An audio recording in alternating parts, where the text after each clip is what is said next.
नमस्कार, आप देख रहे हैं आज की खबर। आपके साथ मैं हूं अफीफा मलिक। बुलेटिन की शुरुआत करते हैं इस वक्त की बड़ी खबर से। मुख्यमंत्री योगी आदित्यनाथ की मेरठ के जनप्रतिनिधियों के साथ बैठक। दोपहर 3 बजे से शासन के अधिकारियों के साथ बैठक। शाम 4 बजे से वाराणसी के जनप्रतिनिधियों की बैठक। शाम 5:30 बजे से प्रयागराज के जनप्रतिनिधियों की बैठक। मुख्यमंत्री योगी आदित्यनाथ की मेरठ के जनप्रतिनिधियों के साथ बैठक। दोपहर 3 बजे से शासन के अधिकारियों के साथ बैठक। शाम 4 बजे से वाराणसी के जनप्रतिनिधियों की बैठक। शाम 5:30 बजे से प्रयागराज के जनप्रतिनिधियों की बैठक। मुख्यमंत्री योगी आदित्यनाथ आज दिन भर बैठक करेंगे। मुख्यमंत्री योगी आदित्यनाथ की मेरठ के जनप्रतिनिधियों के साथ बैठक। दोपहर 3 बजे से शासन के अधिकारियों के साथ बैठक। शाम 4 बजे से वाराणसी के जनप्रतिनिधियों की बैठक। शाम 5:30 बजे से प्रयागराज के जनप्रतिनिधियों की बैठक। मुख्यमंत्री योगी आदित्यनाथ आज एक के बाद एक बैठक करेंगे।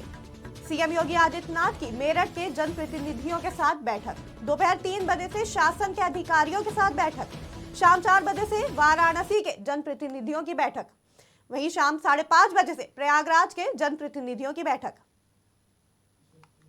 इस वक्त की बड़ी खबर आपको बता रहे हैं, मुख्यमंत्री योगी आदित्यनाथ की मेरठ के जनप्रतिनिधियों के साथ बैठक। इस खबर पर ज्यादा जानकारी के लिए हमारे साथ जुड़ चुके हैं संवाददाता पंकज तिवारी। पंकज, सीएम योगी आदित्यनाथ आज एक के बाद एक बैठक करेंगे, तो क्या लगता है इन बैठकों में किन मुद्दों पर चर्चा होगी? जी अफीफा, बिल्कुल बताना चाहेंगे कि सूबे के मुखिया सीएम योगी आदित्यनाथ आज जो है कि लगातार बैठक करेंगे और बता दें कि मेरठ से लेकर के और प्रयागराज तक, मेरठ, वाराणसी और प्रयागराज में बैठक करेंगे और साथ ही साथ जन प्रतिनिधियों के साथ ये बैठक होगी। 4 बजे वाराणसी में करेंगे, 5:30 बजे प्रयागराज में करेंगे और अभी फिलहाल वो मेरठ में है और मेरठ में बैठक करेंगे जनप्रतिनिधियों के साथ। इसके साथ बीच में जो है कि 3 बजे वो प्रदेश के अधिकारियों के साथ जो है कि एक बैठक करेंगे, जिसमें प्रदेश में हो रहे विकास कार्य को लेकर के और जो तमाम G20 को लेकर के आयोजन होने वाले हैं उनको लेकर के, ग्लोबल इन्वेस्टर समिट में क्या कुछ चल रहा है, इन सब सारे मुद्दों पे चर्चा करेंगे। बड़ी बात यह है कि जो ये प्रयागराज में और वाराणसी में और मेरठ में जनप्रतिनिधियों के साथ जो इनकी वार्ता होगी, ये काफी अहम है, क्योंकि देखा जाए तो बीजेपी ने 2024 के लोकसभा चुनाव के लिए बिल्कुल फूंक दिया है और कल बीजेपी प्रदेश अध्यक्ष जेपी नड्डा ने गाजीपुर में जो है कि 4 बड़ी रैलियां की थी। तो ऐसे में जो है कि सीएम का सूबे में भ्रमण करना और जनप्रतिनिधियों के साथ बैठक करना काफी अहम है। आपको बता दें कि पिछले दिनों जो बीजेपी की राष्ट्रीय कार्यकारिणी की जो बैठक हुई थी उसमें सीएम योगी आदित्यनाथ ने भी भाग लिया था और वहां से शीर्ष नेतृत्व की तरफ से जो शीर्ष आदेश मिला है वॉलंटियर तक पहुंचाने के लिए, बूथ लेवल के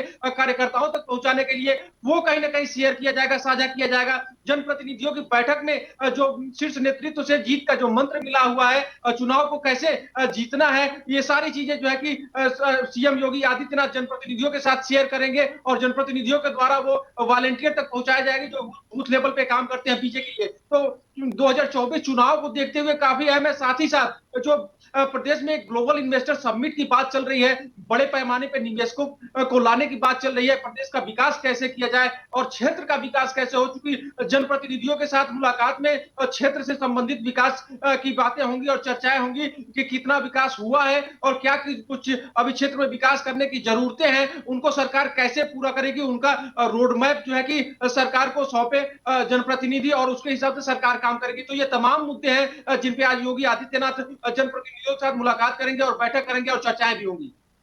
जी पंकज, दोपहर 3 बजे शासन के अधिकारियों के साथ सीएम बैठक करेंगे, तो इस बैठक में सीएम अधिकारियों को क्या निर्देश दे सकते हैं, क्या कहा जाएगा इसके बारे में? जी अफीफा, बिल्कुल बताना चाहेंगे कि आज सुबह सीएम योगी आदित्यनाथ ने G20 के लिए जो है कि एक मैराथन का जो यहाँ पे आयोजन किया गया था, उस वाकाथन जो जिसका नाम दिया गया था उसको हरी झंडी दिखाई और सीएम ने कहा कि चूंकि सौभाग्य की बात है कि G20 का नेतृत्व देश को मिला है और देश में भी प्रदेश को भी मिला हुआ है, उत्तर प्रदेश में भी मीटिंग होने वाली है, तो इन सब चीजों को लेकर तमाम जो व्यवस्थाएं की गई हैं, जो कवायदे की गई हैं, उनकी जो है कि बैठक में चर्चा होगी और साथ ही साथ फरवरी में जो अब इन्वेस्टर समिट होने वाले हैं, इसको लेकर के चर्चाएं होंगी कि किस तरह की व्यवस्था की गई है और जो निवेशक हैं उनके लिए क्या कुछ सरकार की तरफ से प्रस्ताव होगा। चूंकि देखा जाए तो इन्वेस्टर समिट को लेकर के योगी टीम काफी एक्शन मोड में है। अभी कल की बात करें तो कल AK शर्मा के नेतृत्व में जो शहरी विकास मंत्री हैं उनके नेतृत्व में एक टीम अहमदाबाद गई थी, जहां से उनको लगभग 3,000 करोड़ का प्रस्ताव, निवेश का प्रस्ताव मिला हुआ है। योगी आदित्यनाथ खुद मुंबई गए थे और तमाम प्रस्ताव लेकर के आए थे। तो इस तरह से एक जो इन्वेस्टर समिट की जो धारा एक चल रही है कि कैसे यूपी में निवेशकों को बुलाया जाए और निवेश कैसे बढ़ाया जाए, ये कहीं ना कहीं एक जो रणनीति है टीम योगी की वो सफल होती नजर आ रही है। और इन सब चीजों को लेकर के आज 3 बजे जो अधिकारियों के साथ बैठक होगी, प्रदेश में सुरक्षा व्यवस्था को लेकर के और डेवलपमेंट को भी की भी चर्चा होगी। और साथ ही साथ चूंकि 26 जनवरी आने वाला है, तो 26 जनवरी के अवसर पे सुरक्षा के क्या कुछ इंतजाम है, चाक चौबंद सुरक्षा है या नहीं है, कहां कहां किस हिसाब से व्यवस्थाएं की गई हैं, इन सारे मुद्दों पे सीएम खुद चर्चा करेंगे। बहुत बहुत शुक्रिया जानकारी देने के लिए पंकज। इस वक्त की बड़ी खबर आपको बता रहे थे, मुख्यमंत्री योगी आदित्यनाथ की मेरठ के जनप्रतिनिधियों के साथ बैठक। रुक करते हैं अगली खबर की तरफ। रन फॉर G20 वॉकथॉन का आयोजन आज सीएम योगी ने सुबह 9 बजे दिखाई हरी झंडी। वॉकथॉन में 500 खिलाड़ियों ने लिया हिस्सा। G20 सम्मेलन के प्रचार प्रसार और सहभागिता सुनिश्चित करने के उद्देश्य से वॉकथॉन का आयोजन। वॉकथॉन कालिदास मार्ग से शुरू होकर केडी सिंह बाबू स्टेडियम तक जाएगी। 3.2 किलोमीटर के वॉकथॉन में हर 100 मीटर पर एक एक अधिकारी मशाल फ्लैग सौंपते हुए आगे बढ़े। इस वक्त की बड़ी खबर, रन फॉर G20 वॉकथॉन का आयोजन। आज सीएम योगी ने सुबह 9 बजे दिखाई हरी झंडी। वॉकथॉन में 500 खिलाड़ियों ने लिया हिस्सा। G20 सम्मेलन के प्रचार प्रसार और सहभागिता सुनिश्चित करने के उद्देश्य से वॉकथॉन का आयोजन। वॉकथॉन कालिदास मार्ग से शुरू होकर केडी सिंह बाबू स्टेडियम तक गया। 3.2 किलोमीटर को वॉकथॉन में हर 100 मीटर पर एक एक अधिकारी मशाल और फ्लैग सौंपते हुए आगे बढ़े। इस खबर पर ज्यादा जानकारी के लिए हमारे साथ जुड़ चुके हैं संवाददाता अबू तलहा। अबू तलहा, इस वॉकथॉन का आयोजन का उद्देश्य क्या था? बिल्कुल अफीफा, अगर आपको बता दें तो इस वॉकथॉन का जो उद्देश्य था ये सीधे तौर से ये था कि G20 इस सम्मेलन के प्रचार प्रसार का सीधे तौर से ये संदेश देना था। और साथ साथ देखिए ये कालिदास मार्ग से होके केडी सिंह बाबू स्टेडियम तक की ये पूरी मैराथन हुई। और देखिए साथ साथ 3.2 किलोमीटर की ये वॉकथॉन को किया गया। और साथ साथ हर 100 मीटर पर एक अधिकारी साथ मौजूद था जो मशाल लेकर आगे चल रहा था और फ्लैग सौंपते हुए आगे बढ़ रहा था। तो देखिए इस तरह का अगर इस वॉकथॉन का आयोजन की बात की जाए तो इस वॉकथॉन के आयोजन में खुद मुख्यमंत्री योगी आदित्यनाथ मौजूद थे और उन्होंने खुद हरी झंडी दिखाई। और साथ साथ इसको G20 जो सम्मेलन है उसके प्रचार के लिए इस वॉकथॉन का जो मुख्य उद्देश्य था वो यही था। जी अफीफा। जी अबू तलहा, इस पूरी वॉकथॉन में किन किन लोगों ने हिस्सा लिया और अभी तक क्या अपडेट आ रही है पूरी वॉकथॉन को लेकर? देखिए अभी जो अपडेट बता दे तो इस वक्त जो वॉकथॉन है वो लगभग खत्म हो गई है। और साथ साथ देखिए जो खिलाड़ियों की बात की जाए तो लखनऊ के जितने भी खिलाड़ी हैं, चाहे वो जिस फील्ड से हो, उन खिलाड़ियों ने हिस्सा लिया। साथ साथ और भी अन्य जिलों की बात की जाए तो अन्य जिले के जो खिलाड़ी हैं वो भी इस वॉकथॉन में शामिल रहे। जी अफीफा, बहुत बहुत शुक्रिया जानकारी देने के लिए पंकज। की बड़ी खबर आपको बता रहे थे, रन फॉर G20 वॉकथॉन का आयोजन। आज सीएम योगी ने सुबह 9 बजे दिखाई हरी झंडी। वॉकथॉन में 500 खिलाड़ी ने लिया हिस्सा। रुक करते हैं अगली खबर की तरफ। दिल्ली से इस वक्त की बड़ी खबर आपको बता दें, भारतीय ओलंपिक संघ ने लिया एक्शन। ब्रजभूषण शरण सिंह के खिलाफ यौन उत्पीड़न के आरोपों की होगी जांच के लिए 7 सदस्यीय कमेटी का गठन किया गया। WFI प्रमुख ब्रजभूषण शरण सिंह पर लगे यौन उत्पीड़न के आरोप कमेटी में मैरी कॉम, डोला बनर्जी, अलकनंदा अशोक, योगेश्वर दत्त, सहदेव यादव और 2 अधिवक्ता शामिल। इस वक्त की बड़ी खबर आपको बता रहे हैं, भारतीय ओलंपिक संघ ने लिया एक्शन। ब्रजभूषण शरण सिंह के खिलाफ यौन उत्पीड़न के आरोपों की होगी जांच के लिए 7 सदस्यीय कमेटी का गठन किया गया। WFI प्रमुख ब्रजभूषण शरण सिंह पर लगे हैं यौन उत्पीड़न के आरोप। कमेटी में मैरी कॉम, डोला बनर्जी, अलकनंदा अशोक, योगेश्वर दत्त, सहदेव यादव और 2 अधिवक्ता शामिल। दिल्ली से इस वक्त की बड़ी खबर।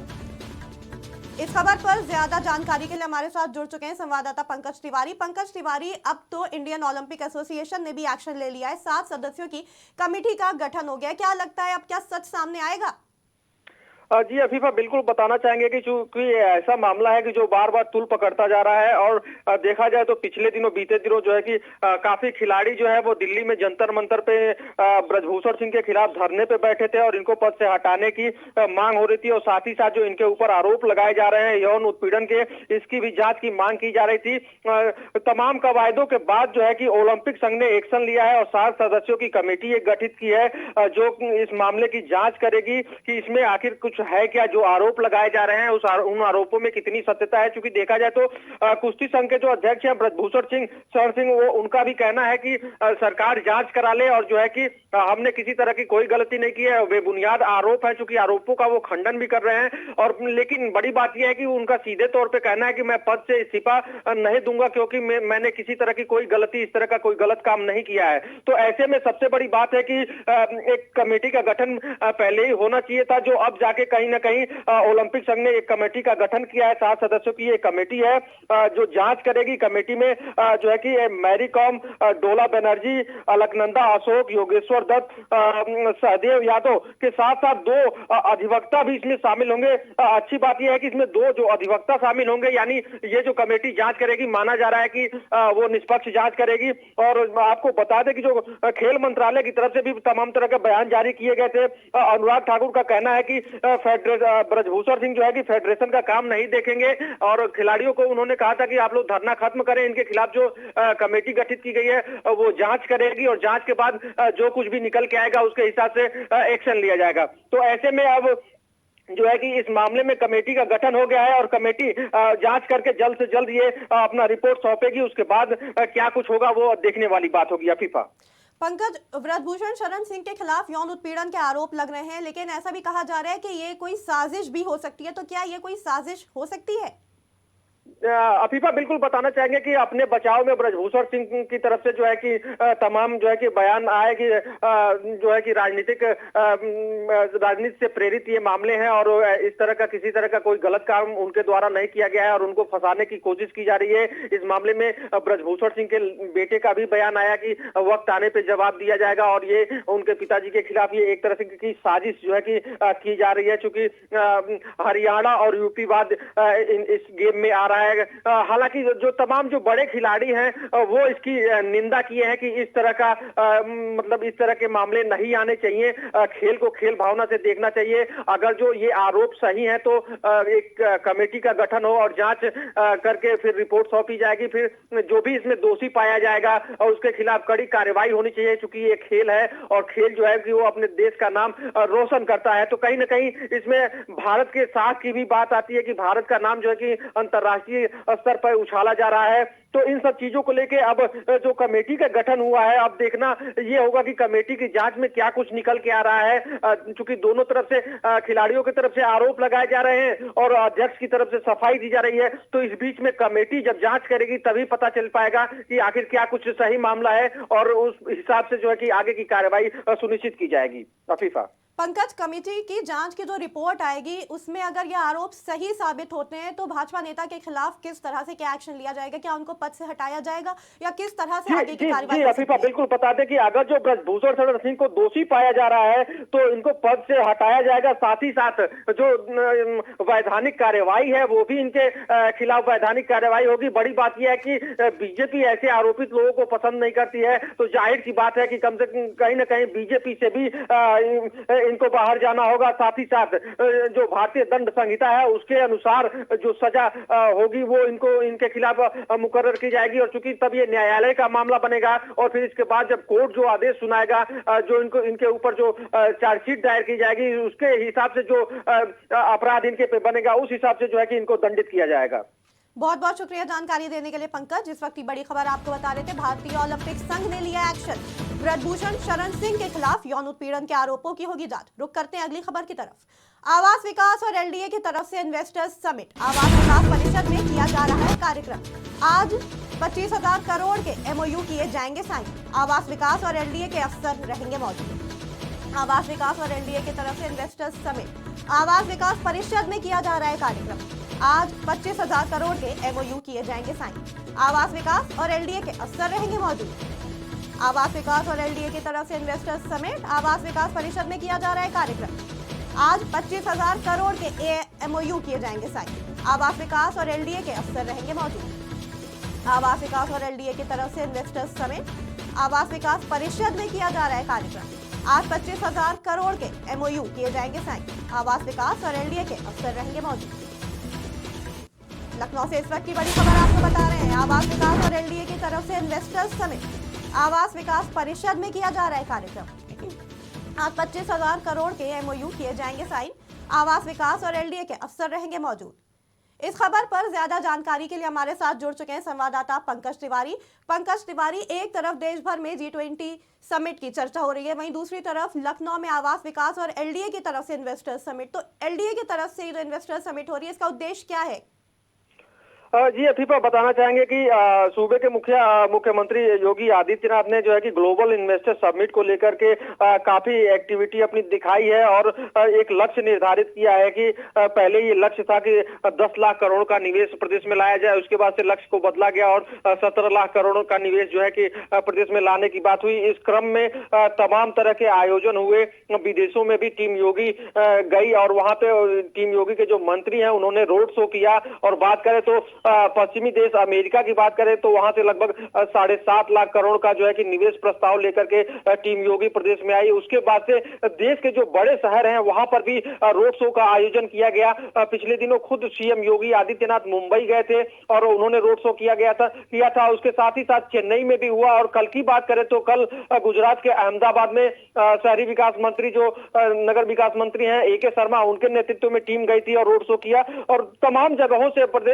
देश के अंदर भी तमाम जगहों से इन्वेस्टरों को आकर्षित करने का काम किया जा रहा है और प्रस्ताव भी मिल रहे हैं। उसी क्रम में यूपी के हर जिले में भी इस तरह का इन्वेस्टर समिट रखा गया है। और इसी क्रम में जो है कि लखनऊ में आवास विकास और एलडीए की तरफ से आज जो है कि एक इन्वेस्टर समिट रखा गया है। आवास विकास और एलडीए के अफसर इसमें मौजूद रहेंगे और एक अनुमान लगाया जा रहा है कि आज जो मीटिंग होगी उनमें कम से कम 25,000 करोड़ का MOU साइन किया जाएगा और ये बैठक आवास विकास परिषद में ही किया जाएगा। इसमें तमाम जो कंपनियां हैं उनके प्रतिनिधि शामिल होंगे और एलडीए और आवास विकास के जो अधिकारी होंगे वो शामिल होंगे और उनके तरफ से बताया जाएगा कि राजधानी क्षेत्र में क्या कुछ उनको फैसिलिटी दी जाएगी और क्या कुछ मानदंड होंगे उनके निवेश के और किस हिसाब से उनको एक बेहतर अवसर मुहैया कराएगी सरकार। जो अपराध मुक्त एक प्रदेश बन रहा है यूपी, यहाँ पे बताया जाएगा कि आपको इन्वेस्ट करने के लिए सबसे बेहतर अवसर है और उसका सीधा लाभ कंपनी को और प्रदेश की जनता को होगा। सरकार के विकास कार्यों में वृद्धि होगी। तो इन सब चीजों को लेकर के आज ये मीटिंग की जा रही है और इसमें अनुमान है कि बड़े पैमाने पर निवेशक इसमें भाग लेंगे और 2,500 करोड़ का लगभग ये जो है कि प्रस्ताव आ सकता है आज लखनऊ में। जी पंकज, डेवलपमेंट की बात करें अगर तो आवास विकास और एलडीए की तरफ से ये इन्वेस्टर्स समिट कितनी महत्वपूर्ण साबित होने वाली है आने वाले वक्त में?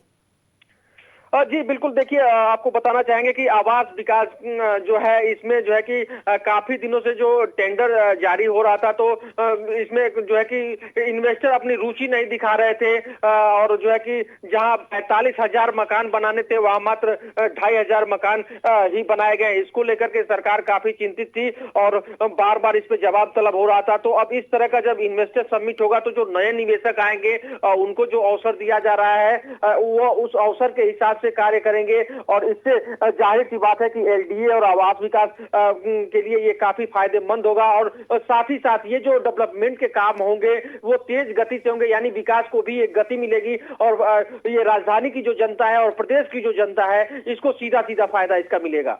बहुत बहुत शुक्रिया जानकारी साझा करने के लिए पंकज। लखनऊ से इस वक्त की बड़ी खबर आपको बता रहे थे, आवास विकास और एलडीए की तरफ से इन्वेस्टर्स समिट। रुक करते हैं अगली खबर की ओर।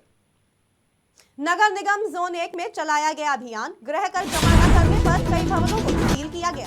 कैसरबाग अमीनाबाद में लाखों का था बकाया, लाखों का बकाया गृह कर वसूली करने पहुंची थी टीम। सभी भवनों पर ताला लगाकर सीलिंग की कार्रवाई। लखनऊ से इस वक्त एक और बड़ी खबर, नगर निगम जोन 1 में चलाया गया अभियान, गृह कर जमा न करने पर कई भवनों को सील किया गया। कैसरबाग अमीनाबाद में लाखों का था बकाया, लाखों का बकाया गृह कर वसूली करने पहुंची थी टीम। सभी भवनों पर ताला लगाकर सीलिंग की कार्रवाई की गई। नगर निगम जोन 1 में चलाया गया अभियान, गृह कर जमा न करने पर कई भवनों को सील किया गया। कैसरबाग अमीनाबाद में लाखों का था बकाया, लाखों का बकाया गृह कर वसूली करने पहुंची थी टीम।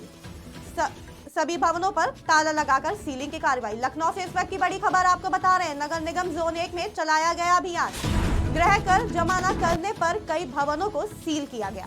कैसरबाग अमीनाबाद में लाखों का था बकाया, लाखों का बकाया गृह कर वसूली करने पहुंची थी टीम। सभी भवनों पर ताला लगाकर सीलिंग की कार्रवाई की गई। लखनऊ से इस वक्त की बड़ी खबर, नगर निगम जोन 1 में चलाया गया अभियान, गृह कर जमा न करने पर कई भवनों को सील किया गया। कैसरबाग, अमीनाबाद में लाखों का था बकाया। लाखों का बकाया गृह कर वसूली करने पहुंची थी टीम। सभी भवनों पर ताला लगाकर सीलिंग की कार्रवाई। नगर निगम जोन 1 में चलाया गया अभियान। गृह कर जमा न करने पर कई भवनों को सील किया गया। कैसरबाग, अमीनाबाद में लाखों का था बकाया। लाखों का बकाया गृह कर वसूली करने पहुंची थी टीम। इस खबर पर ज्यादा जानकारी के लिए हमारे साथ जुड़ चुके हैं संवाददाता अबू तलहा। अबू तलहा, कौन कौन से भवनों को सील किया गया और क्यों, किस तरह से की गई ये कार्रवाई, क्या कारण हुए जिसकी वजह से ये बड़ी कार्रवाई करनी पड़ी? देखिए, आपको अगर बता दें तो अफीफा नगर निगम में जो गृहकर था वो अमीनाबाद क्षेत्र और कैसरबाग क्षेत्र में ज्यादातर लोगों का जमा नहीं था। यही वजह थी कि आज एक अभियान चलाया गया और अभियान में ऐसे भवनों को चिन्हित किया गया जिनका जो गृहकर था वो जमा नहीं था और काफी लंबे समय से गृहकर जमा नहीं था और लंबा जो पैसा है वो बाकी हो गया था। तो इसी को लेकर देखिए नगर निगम की तरफ से जोन 1 में यह अभियान चलाया गया और ऐसे तमाम जो भवन है और कुछ ऑफिस भी है जिनका गृहकर काफी लंबे समय से जमा नहीं था और लाखों रुपए में ये जो इस वक्त जो क्रैकर है वो हो गया था इनका। तो इसीलिए आज ये अभियान चलाया गया और तमाम ऐसे भवनों को सील किया गया जिनका क्रैकर लंबे समय से जमा नहीं था और ज्यादा पैसा बाकी था। और ऐसे कुछ ऑफिस भी हैं इन क्षेत्रों में, अमीनाबाद और कैसरबाग में, तो उन क्षेत्रों के जो ऑफिस है उनको भी सील किया गया और नोटिस जारी की गई है कि इतने समय में, एक टाइम पीरियड उनको दिया गया है कि इतने समय के अंदर आपको जो क्रैकर है वो जमा करना होगा। अगर जमा नहीं करते हैं तो आगे की जो कार्रवाई है वो भी नगर निगम द्वारा की जाएगी। जी अफीफा। अबू तलहा, ताला लगाकर सील करने की कार्रवाई की जा चुकी है, अब आगे इस केस में और क्या, किस तरह से कार्रवाई होगी?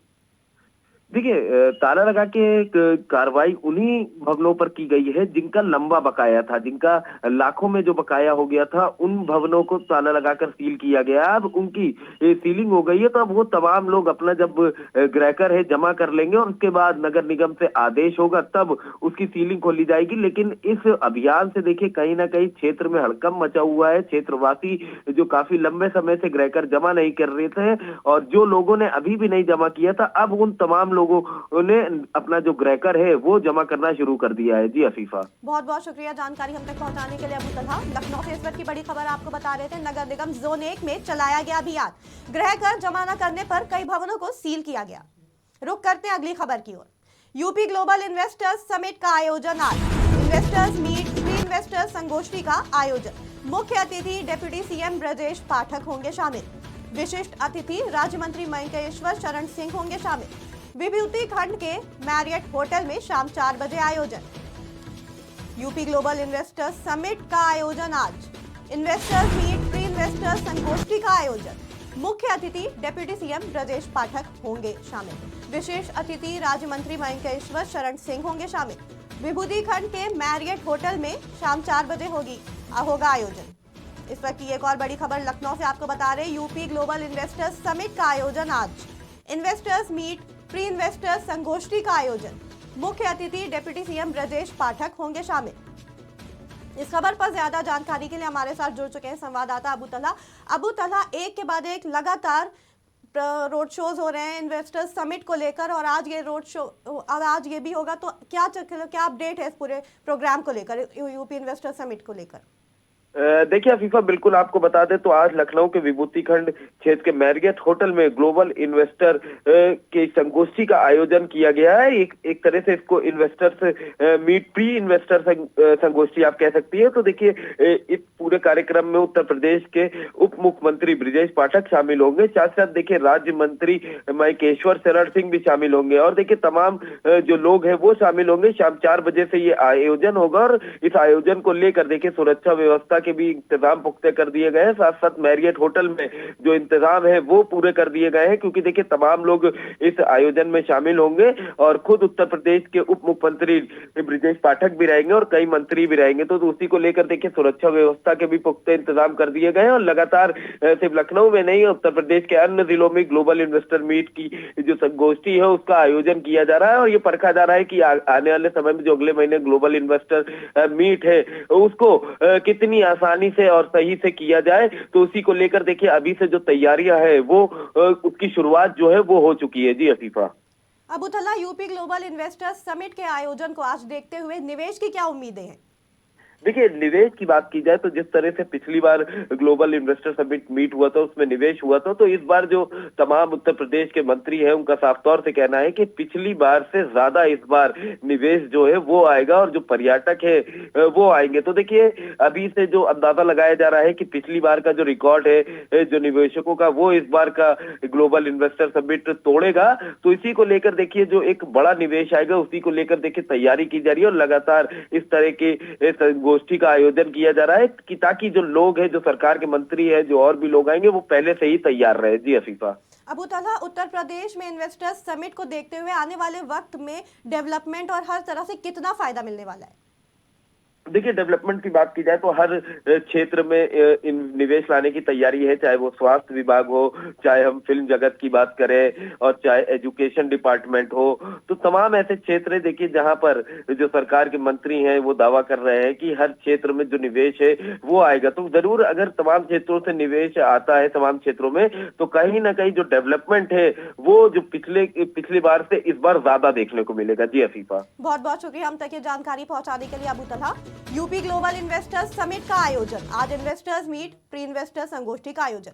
तो ये थी इस वक्त की बड़ी खबरें। जुड़े रहे आज की खबर के साथ ताजा तरीन खबरों के लिए।